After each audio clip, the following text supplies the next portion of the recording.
From the darkness of Snidely Whiplash, let's go to some light, which is Damar Hamlin, who's been released from hospital in Cincinnati. He's back in Buffalo.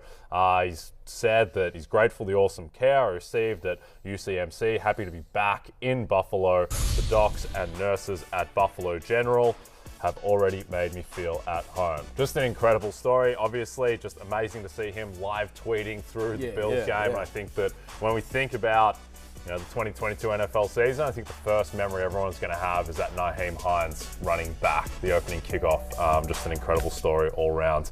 And hoping that Damar continues making his recovery. Let's talk about the Arizona Cardinals, who just fired Cliff Kingsbury. Matthew? Before we get there. Yeah. Snidely Whiplash. Jay Wright is the head coach, or the former head coach of the Villanova Wildcats. Yeah. Jay Ward is what I was thinking of. I was trying Jay Ward. I don't know why. Jay Wright. Whatever. It's early on a Tuesday. Like I'm used to be It's drunk. midday. It's literally midday. What do you want? What do you want from me? I played for TCU last night. I still have my bell rung. What do you want from me? Close. Who was you? Usually on the defense? Yeah, pretty much. That was you saw the back of me running after guys all night long. What a beatdown that was. All right, so Jay Ward. The Jay Ward cartoons. I just wanted to Rocky and Bullwinkle. That was the other big one for Jay Ward. Sure. Rocky and Bullwinkle, George the Jungle, Dudley Do Right. Okay, there you go. All right, so I'm not crazy. Okay.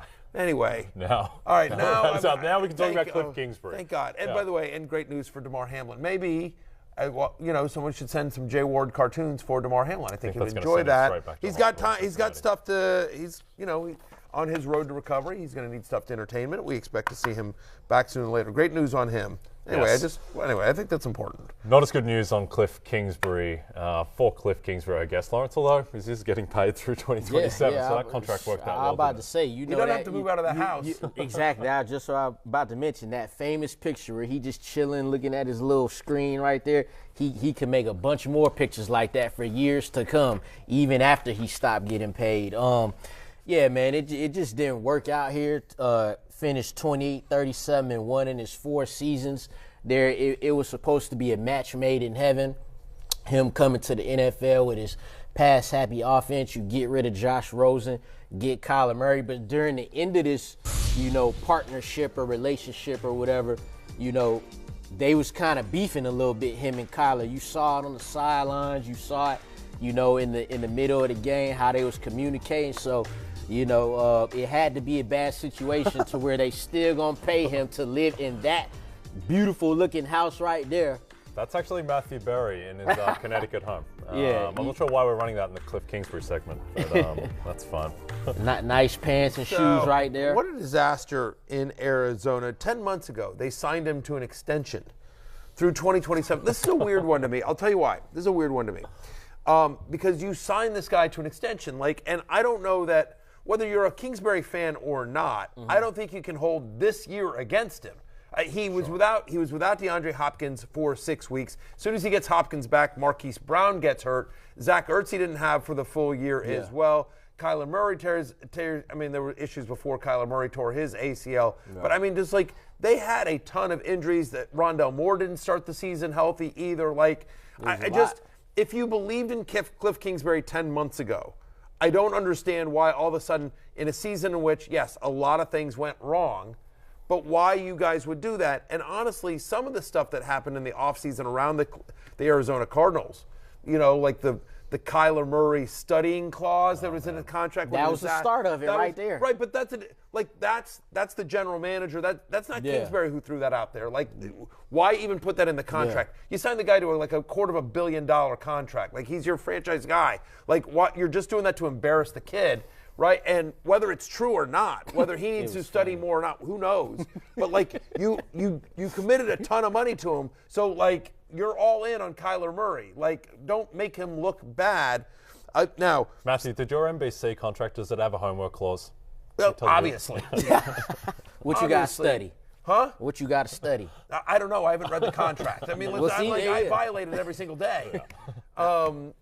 Look, my other thing is that, and so Keim steps away as well, and so obviously they have an issue with Keim. I don't know whether he I don't want to speculate there. I have some thoughts on what that is, but I won't speculate. I'll just merely say that, was he forced out? Was he, is this, who knows what's going on there? But they're starting from scratch, and this is a weird one, right? Because there are a lot of fantasy relevant players on the Arizona Cardinals, and whoever becomes the head coach of this team, this is going to be really interesting because yes, the offense was bad this year, but there were certain things that we knew that when they got in close, they would run. James Conner's rushing attempts inside the goal, within in the 10-yard line over the last 2 years have been astronomical. And just the Cardinals as a running back. I mean, Kenyon Drake 3 years ago, right? So it affects, obviously, James Conner. What kind of offense are they going to run? Like, we knew that Hopkins was getting a ton of targets. We knew they liked the slot. We knew that Rondell Moore and Zach Ertz were viable when they were out there. We talked about Greg Dortch, his emergence. So what a new coach comes in and does, what kind of offensive system. I think this is one of the big fantasy storylines for this offseason because there are so many fantasy-relevant players and some coaches, on the Arizona Cardinals. Some coaches might like to run with 2 running backs. Yeah. So no matter how good James Conner is near the goal line, in between the 20s, they might like another guy. So it'll definitely be a big storyline in the offseason. Yep. Our friends over at Pro Football Talk reporting that the Saints expect to hear from the Cardinals about Sean Payton. Of course, the Saints still control Sean Payton's rights. So any team that would like to interview Sean Payton would need to contact New Orleans and say, hey, we would like permission. Cardinals are expecting to hear, the Saints are expecting to hear from Arizona, hey, we'd like to talk to Sean Payton. That has not happened yet. And obviously, if he gets hired, Sean Payton gets hired anywhere, a team would have to figure out compensation to the Saints to acquire the services of Sean Payton. That offense under Sean Payton would be pretty interesting fantasy-wise. Oh, yeah. You guys know who the 2 favorites for Coach of the Year were about 13 months ago? It was Cliff Kingsbury and Frank Reich. And neither of them are employed. And we wouldn't have scoffed at that anymore. either. We would have been like, oh, that's legit. Cardinals had the 1 seed. Like, deep into the second half of last season, they were 3.5-point underdogs in the wild card round to the team, the Rams, who had ended up winning the Super Bowl. It changes quickly. And that's what I'm saying. NFL. They just had so many injuries. I'm not a big Kingsbury fan or defender, but it does seem weird to me that the guy that you gave a huge extension to less than a year ago, you're suddenly out on after this year. Like, to me, this year isn't an indication on Kingsbury. Like, if you were already in on him, I don't know anyway, whatever. Yep. What are you going to do? All right, let's look at some playoff fantasy football. Let's talk about the playoff picture as well. Yeah, go ahead. No, what do you got? go. You go. I I was going to make a joke about the Cliff Kingsbury not featuring in the playoffs, but it was a 4 out of 10 joke, so we can move past it. Fair enough. Exactly. Our bar is 5 out of 10, Lawrence. Just so you know, if you got a joke that's less than 5 out of 10, keep it to yourself. But like middle of the pack, we're good. Just you bring that on in. I was just going to say, so playoff fantasy football is here. There is as many different formats as there is during the regular season. There's even more during the playoffs. No one has ever truly figured out the format to go into. There are a lot of different formats. There are best ball tournaments. Underdog is one of the places where you can play those. There are,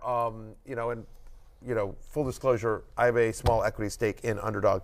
There's the FFPC, there's the NFFC, there's obviously home leagues as well. There's a lot of different areas where you can play playoff fantasy football, where in essence sometimes you draft at the beginning of the playoffs and you stop.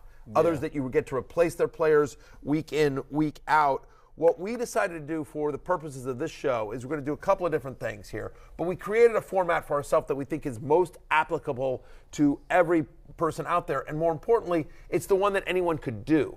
Yep. So as long as you have a couple of friends, we cannot provide the friends for you. Although Lawrence is available for a fee. For a fee. For a fee. Big one. Yeah, exactly. Lawrence is not cheap. But he is a friend for hire. Make no mistake. But what I would say is that the format we're going to come up with, all you need is some friends and like an Excel spreadsheet. Yep. And also, you don't have to draft, you don't have to set that time aside, you just pick a team. So what we have gone with is you pick a 16-player roster, you have to have one player from all 14 playoff teams, and then you can choose 2 players from 2 teams. No roster adjustments. It's just the most total points at the end of the playoffs wins. If your team gets knocked out, that's part of the game, and normal PPR scoring, which is the way that you should do it. So we'll get to our teams in a second, but I think the way to think about fantasy playoffs it's not so much about, oh yeah, Justin Jefferson's really good at football. Right. It's thinking about the teams, how many games that they're going to play. And so this is largely shaped by which teams will progress to the Super Bowl. So let's take a look at the Super Bowl odds to reach the Super Bowl provided by our friends at BetMGM. And so I think the sweet spot in terms of teams that you're looking for seems like the Bills and the 49ers, who are they don't have the bye, so they play this week, but they're also a very good chance to reach the Super Bowl. Lawrence, is there a team, these odds, that you like to reach the Super Bowl? Yeah, so, I mean, I'm going to go below number 3, like a couple more long shots. Like, I like Tampa Bay at home. We've seen how Dallas has played recently. If you could get 2 games out of the Buccaneers, a player like Chris Godwin, he'll be valuable to you. Maybe Mike Evans, he's back to form. You get 2 games out of those guys. Travis Etienne, a player like that. Obviously players on the Bengals. So I like those players there. Yeah, I mean, I think there's a couple of tiers, right? Like you and I, Jay, both in terms of what we've said publicly and both in terms of our wallet, because you and I spent some time at the terminals. You and I spent some time at the BetMGM terminals making some Super Bowl bets on the Chiefs to win. So we both like Kansas City. I think, right, you've got Kansas City and the Eagles that are home field, but right, the Bills and the Niners are both really good teams that have a chance to make the Super Bowl with 1 extra game. I would put the Bengals in that mix as well. To me, those 5 are the teams you want to focus on the most. And right, Bills, Bengals, Niners are really interesting to me, especially because they'll all 3 have legit Super Bowl chances and they'll have the extra game. The rest of them there, you sort of go through that there. Super weird. Like, I mean, I guess if Tua plays, maybe, but it's weird that the Seahawks have worse odds than the Dolphins to make the playoffs. Yeah. I mean, the Seahawks are bad, but so are the Dolphins. I mean, the Giants have worse odds. Yeah. Like, I disagree with that. I think it's more likely the Seahawks beat the 49ers than it is the Dolphins beat the Bills, to be honest, because at least you're going up against Brock Purdy, who knows what you can get in the first game. But yeah, I think with Tua. Well, we'll talk about that. In a minute. It might be Skylar Thompson or Teddy Bridgewater for the Dolphins. We'll talk about that. But anyway, I think, but Jay, just to sort of bring it full circle, your point is correct, which is that when you're filling out your lineup, whether it is our format or any other format, in essence, the first thing you need to do is like, okay, how do I think the playoffs play out? Because it's really about maximizing games. Because 2 games, to your point, Lawrence, 2 games from a so-so guy. Like, we all love Tyreek Hill. But if you think you can get 2 games out of Mike Evans or Chris Godwin's, that might be better than 1 game out of Tyreek Hill, who we don't think the Dolphins are going to beat the Bills, right? You know, better than 1 game out of DK Metcalf or Tyler Lockett, for example. Yep. I think the 3 teams who are most likely to play 3 games are the Chiefs, the Eagles, and the Niners. And that's just because the Bills and Bengals, they play each other in round 2, almost certainly, if we assume that they both win their games. So it's not certainly, but that is the likely matchup. And that might be at a neutral site, right? Or no, that wouldn't be until the championship game. No, it's just going to be the championship game. That would be in Buffalo. Yeah. Oh, that's right. You're going to have to play some players that only play 1 game. Yeah, of course. So, you get a guy like possibly Saquon Barkley like that. Yes. So you look at the guy like who's going to play 1 game, but who could have a big game in that 1 game. Yep. 1,000%. A lot of times you're choosing, and then from our format, I guess we'll get into this at some point. We can go through the rankings here, but the idea is that you want to, you're sort of, you sit through and go, okay, here's who I think has the chance at the majority of games, and then you're sort of filling out like, right, who's got the best chance at having big games, and even if they play only 1 game, ultimately, hopefully you're picking guys that have big games multiple times. Yep. So let's jump into quarterback rankings. We can talk about some of those guys expected to have big games. Now, I think 2 things. These are my rankings, so you and Lawrence can feel free to just rip them to shreds. Yeah, that's fine. Yep. Or ride my coattails. 2 things to bring up here quickly is that Lamar Jackson, there's no update on his practice status. I think he's up in the air, probably will play, but we're not sure. And then Mike McDaniel said Tua is not yet cleared for football activities. So that is just something to be mindful. That is why you don't see Lamar Jackson or Tua Tagovailoa on either of these rankings. I think if I knew as of this taping, hey, they're definitely playing, I think Lamar Jackson comes in, honestly, I think he comes in at 6, just ahead of Dak Prescott. Sure. I know that sounds insane that I would have Brock Purdy ranked, but to your point, I think Brock Purdy plays 3 games. Yep. I think Lamar Jackson plays 1. Yep. I think the Bengals easily win this game this weekend against the Ravens, which you'll be able to see on Sunday Night Football right here on NBC and Peacock. I'm a company man. So that's where he would be. And I think I would have Tua even lower, probably just ahead of Kirk Cousins. I'd have him at 10 because I think he'd play 1 game against a tough matchup on the road at Buffalo as well. So that's where I would rank those guys. Yep. Okay, let's get into Jalen Hurts, who is one of the more, I guess he is kind of mercurial because we don't know what his health will be like. And here's Jalen Hurts talking about playing hurt against the Giants. Pushing myself to be available, and it wasn't an easy thing. It wasn't easy. It's still not easy. But we're here.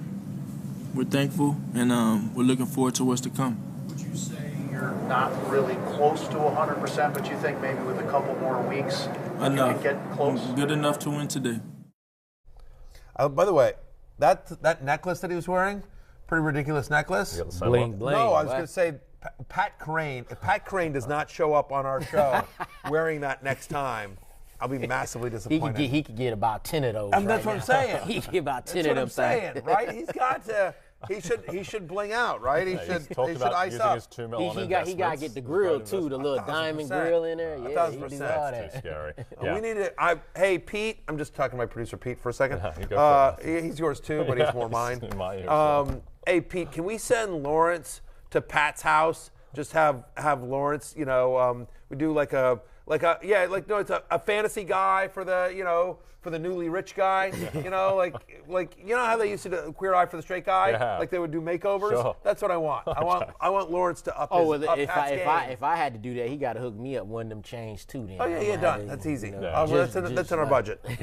We can tee that up. All right, Jalen Hurts. I think that most likely Hurts will be fine. I think with an extra week off, I think he'll be better for the run, having played the Giants, knocked off some of the rust. His first week matchup is probably not going to be too scary. It's going to be Seahawks, Giants, at worst probably the Cowboys or Bucks.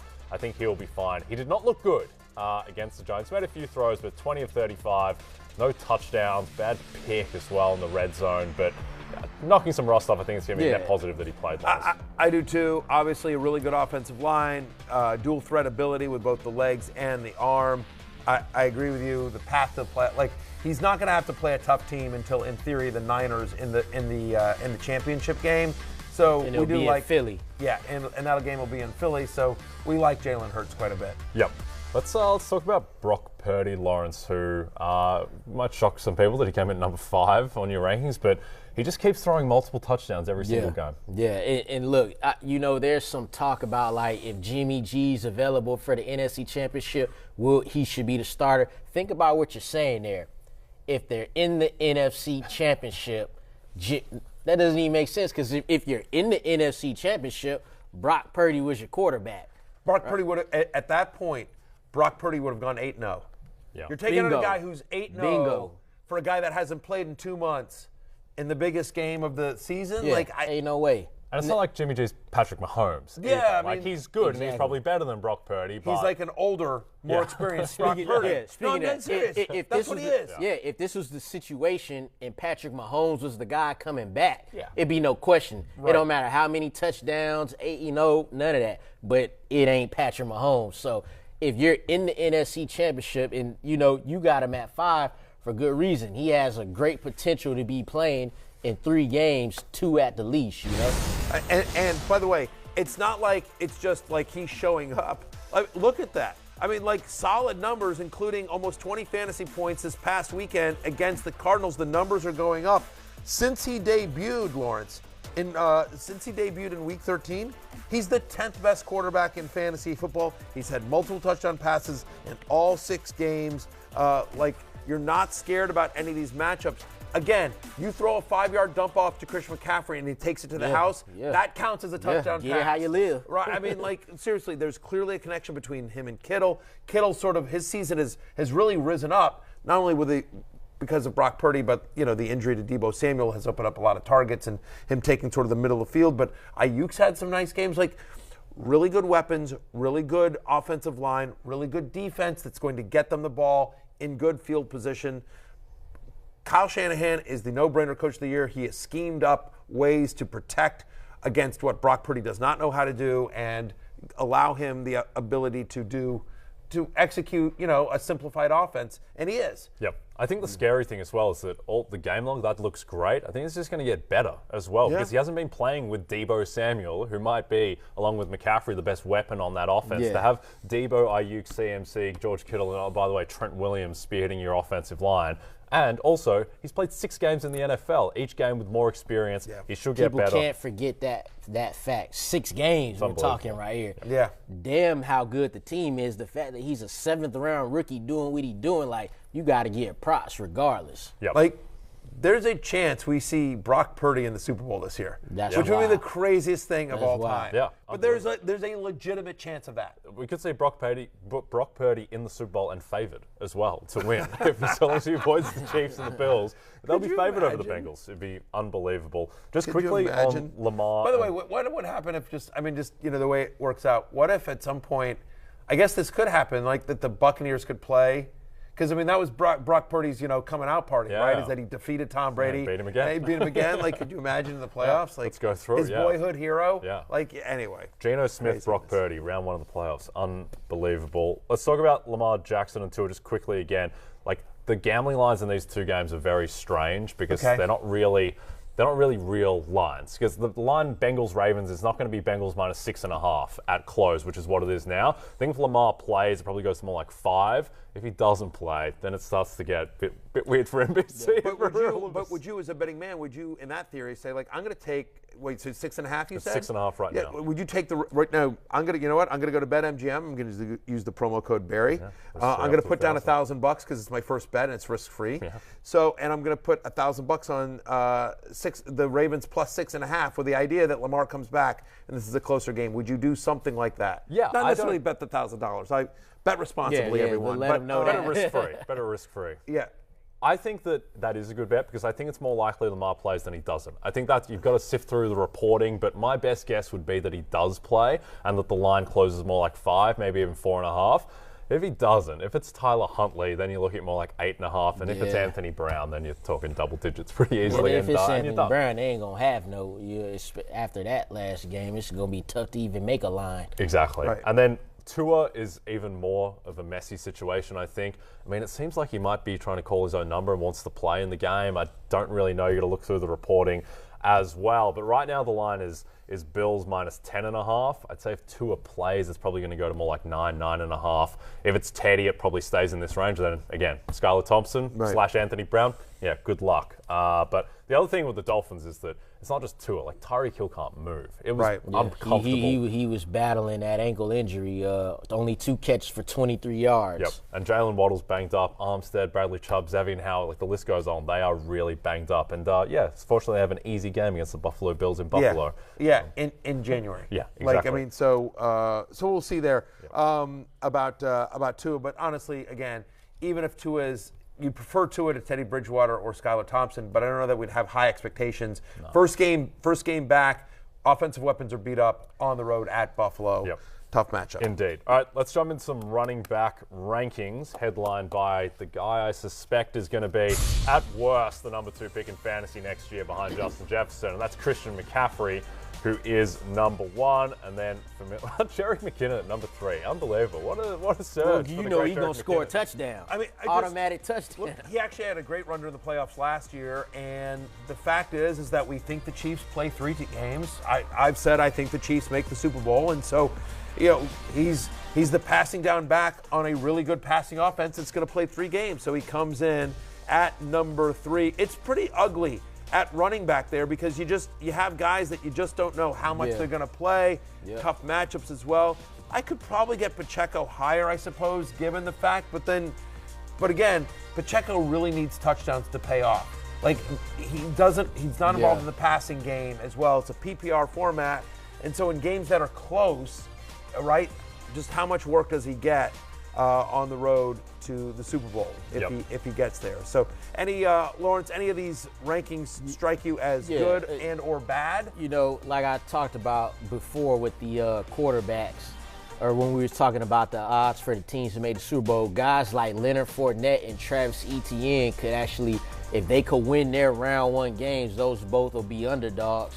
If they could win those round one games, they automatically provide you a value simply by playing that second game. Yeah, I like to look at that.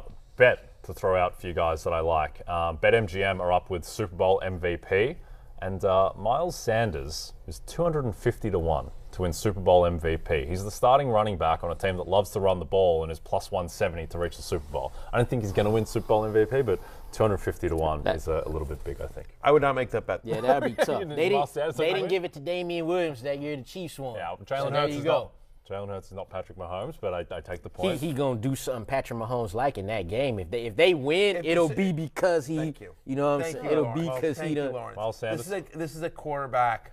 I mean, when was the They last? gonna force it to the quarterback. Right. When was the last running back that gets to say, "I'm going to Disneyland"? Yeah. Disney World, whatever. It's been a while. It's been a while. None in recent memory that immediately comes to mind. I just By the way, think there's a chance. dumb story. A friend of mine who's an agent, I was talking to him last year, and we were like, "Oh, you're going to be at the Super Bowl?" And I'm like, "Oh yeah, you know, maybe we should try to meet up." And I'm like, "What do you?" Well, I'm here through the game. Should we try to meet up on Monday after the game? And he's like, "Oh, I can't. I'm going to Disney World." I'm like, "How do you know you're going to Disney World on Monday?" He goes, "I rep Stafford and Burrow. I'm going either way." And then Cooper Kupp. Right, exactly. Well, he ended up going because he went with Stafford, Kupp, and Aaron Donald. Yeah. So I'm told the last running back winner of Super Bowl MVP was Terrell Davis in Super Bowl 32. So in recent memory. So it's the Jew factor with I think I was Miles 10 Sanders. years old. 140 yards and 2 touchdowns. You might not have been in Super Bowl. born. I just think if the Eagles win the Super Bowl and they win the Super Bowl because they run so effectively, Jalen Hurts is going to be part of that. And it's going to be hard. I mean, it's hard to see a scenario where Miles Sanders has a Terrell Davis-like Super Bowl and Jalen Hurts does nothing on the ground. True, but That's what I'm saying. It's like I would rather go Devontae Smith than Miles Sanders, to be honest. like that boy call. be balling. I like that too, but he's not 250 to 1. What is he? Yeah. What are his odds? I think he's more like 100 to 1. But I'm just saying that Miles Sanders is more than a 1 in 50 chance to win if the Eagles win the Super Bowl. And if you agree with that, then 250 to 1 I'll is sprinkle. fairly. I believe in you, Miles Sanders, even if you don't believe in yourself in preseason as a fantasy guy, and even if these guys don't believe in Super Bowl MVP. Hey, it's Matthew Berry from NBC Sports and Rotoworld.com. Just want to thank you so much for watching what you just watched, or at least being too lazy to click out of it after the autoplay just kept it going. So either way, thank you so much for just letting it scroll by your screen. And now I'd like to ask you respectfully, okay, please subscribe to the NFL on NBC YouTube channel for the latest NFL news, fantasy headlines from Rotoworld, and betting analysis from NBC Sports Edge.